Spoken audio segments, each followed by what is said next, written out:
Jangankan buat bayar hutang Bapak Ibu, buat makan saja susah. Melihat kondisi saya seperti itu, adik bungsu saya Mbak Lina memutuskan untuk resign dari kerjaannya. Kata Mbak Lina, bantu Mas Didit Mbak, biar aku yang jaga ibu sama anak-anaknya Mbak Novi, aku yang merawat ibu. Waktu itu adik saya yang pertama gak bisa resign Bapak Ibu, Mas Koirul baru aja diterima kerja di perusahaan swasta. Dari situ suami saya menambah lagi profesinya sebagai supir antar jemput karyawan, yang dimana dia harus membagi waktunya.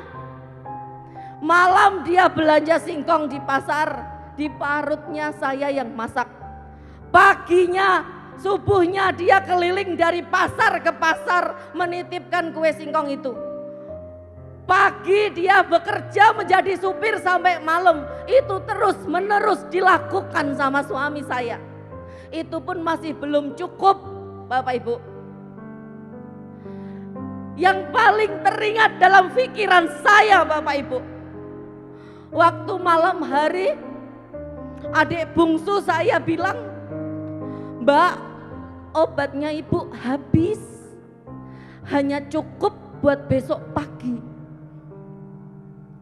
Di situ menyusul anak saya, Farel namanya, bilang, Mami, Farel udah lama sekali gak makan ayam. Farel sama Dek Dea pengen makan ayam. Beli ya Mi besok? Saya bilang iya. Paginya saya pergi ke pasar Bapak Ibu, hanya membawa uang 4.000 saja. Saya beliin tempe, sampai rumah saya tumbuk tempe itu menjadi nugget. Saya suapkan ke anak saya satu persatu. Kata anak saya bilang, enak Mi ayamnya. Tiap hari Farel sama Dek Dea makannya hanya tahu sama tempe. Baru kali ini Farel makan ayam lagi katanya Bapak Ibu. Hanya ayam saya gak bisa belikan. Mendengar dari itu, ibu saya bilang, Ibu gak usah dibeliin obat. Maaf ya, ibu sudah ngerepotin kalian. Uang buat beli obat, buat beli ayam saja, ibu mati gak apa-apa katanya. Mendengar itu Bapak Ibu, saya langsung lari ke kamar. Saya berdoa, ya Allah bantu saya. Bantu saya ingin memerangi riba. Saya ingin membantu suami saya. Saya ingin menyembuhkan ibu saya. Dan saya ingin jadi kebanggaan anak-anak saya. Bantu saya. Saya tobat ya Allah. Tidak ada judi trading lagi. Tidak ada riba lagi. Bantu saya.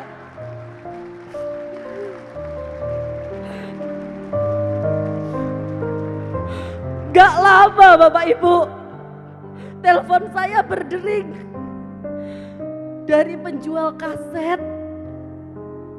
Di mana penjual kaset itu bilang, Novi, kamu mau rumah lagi enggak? Kamu mau enggak kendaraan lagi? Kamu mau enggak punya penghasilan tambahan lagi? Kalau kamu mau, aku tahu caranya. Aku sudah membuktikan 2 hari aku dapat 4 juta. Kata si penjual kaset itu. Di situ saya terasa menemukan harapan baru Bapak Ibu. Tapi hati sama pikiran saya berkata, jangan sampai saya tertipu lagi. Jangan-jangan saya ditipu lagi. Tapi kalau saya nggak datang, kalau saya nggak menemui si penjual kaset itu, ini saudara saya Bapak Ibu, saya nggak enak. Akhirnya saya minta tolong ke suami saya untuk libur sehari Bapak Ibu. Untuk ngantarkan saya ketemu si penjual kaset di McD jam 9 pagi. Saya datang tepat waktu dengan membawa uang 100.000, itu pun hasil minjem teman saya. Yang ketiga, Bu Novi, Pak Didit, ada pertanyaan. Suami saya nyeletuk, ada Pak, Bapak join paket apa? Katanya 62 juta paket priority. Suami saya bilang, ada nggak di atas priority? Kalau ada saya gabung yang di atas priority katanya. Gitu. Sayangnya nggak ada. Paling besar, paling tinggi priority Pak Didit 62 juta, Pak Didit yang ganteng dewe katanya. Ya sudah Pak, saya ikut paket priority, nanti uangnya saya transfer. Sampai rumah Pak Bu, pikiran cemot, hati bingung. Uang 62 juta dari mana Pi? Orang dibuat makan saja susah, motor buntut kita kalau seumpama dijual 10 juta nggak laku. Saya bilang gitu. Tapi suami saya mempunyai keyakinan yang sangat besar Pak. Kalau bisnis ini akan membawa perubahan yang dahsyat di hidup saya.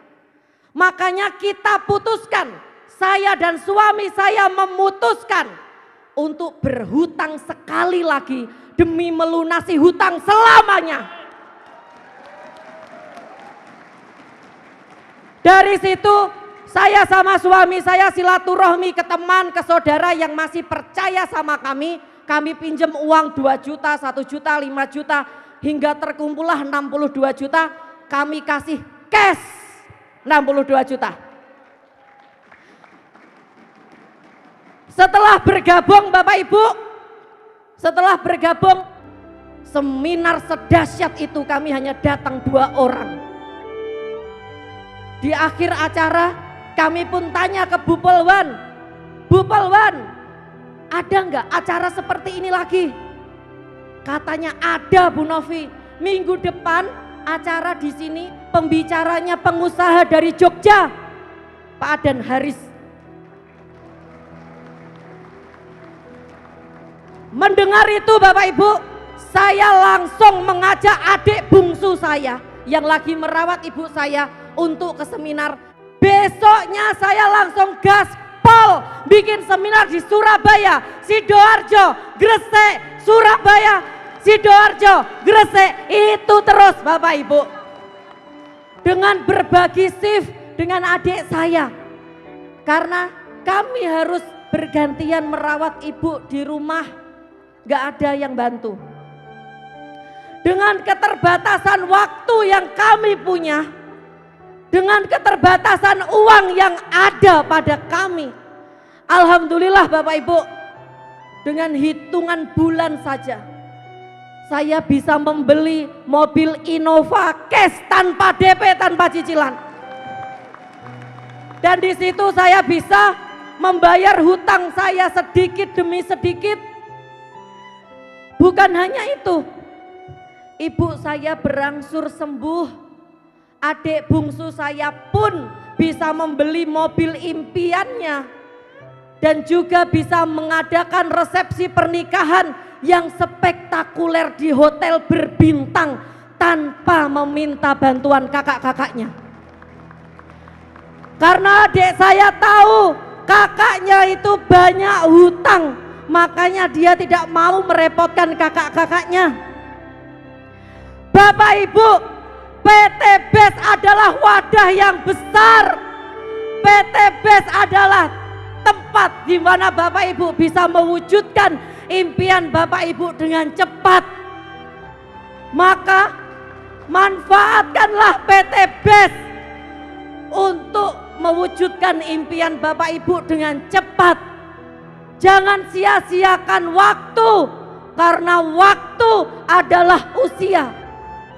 Di mana usia tidak ada yang tahu kapan berakhirnya Bapak Ibu. Pada Pak Febrian Agung selaku owner yang membuat program sedahsyat ini Bapak Ibu. Saya ucapkan terima kasih juga kepada PT BES yang sudah menjadi wadah besar buat saya. Saya ucapkan juga terima kasih banyak kepada Bapak Adan Haris, kepada Ibu AKP Rini yang sudah mementori saya hingga saya bisa berdiri di sini. Saya ucapkan terima kasih kepada Bu Nur Hayati, Pak Didi yang sudah mengenalkan bisnis ini. Dan terima kasih juga kepada leader-leader yang tidak bisa saya sebut satu persatu. Bapak Ibu, PT BES adalah wadah yang besar.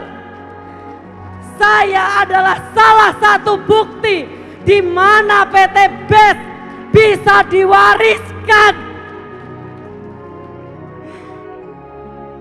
Walaupun adik kandung saya, adik bungsu saya sudah meninggal Bapak Ibu, tetapi ID-nya di PT BES masih tetap hidup. Ini orang mati bisa menghidupi yang hidup. Jangan sampai yang hidup tidak bisa menghidupi yang hidup.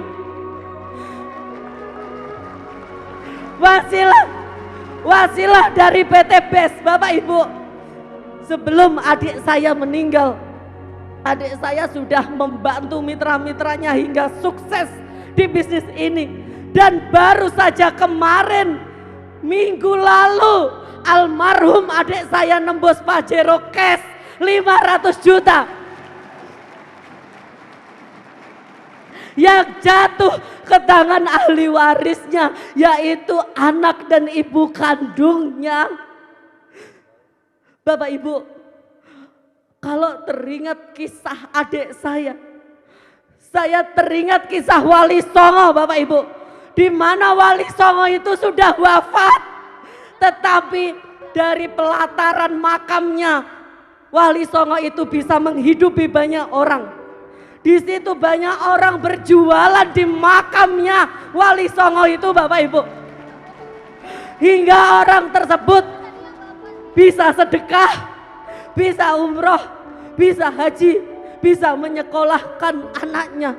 Itu sama dengan membangun masjid di akhirat sana Bapak Ibu. Begitu juga dengan adik saya.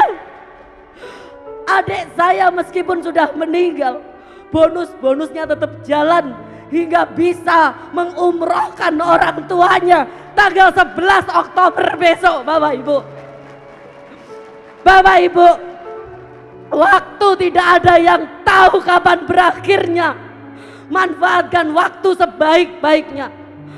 Banggakan orang tua sebelum mereka tiada. Selagi kita dikasih kesempatan, dikasih waktu Bapak Ibu, maka jadilah pemenang. Jadilah pemenang.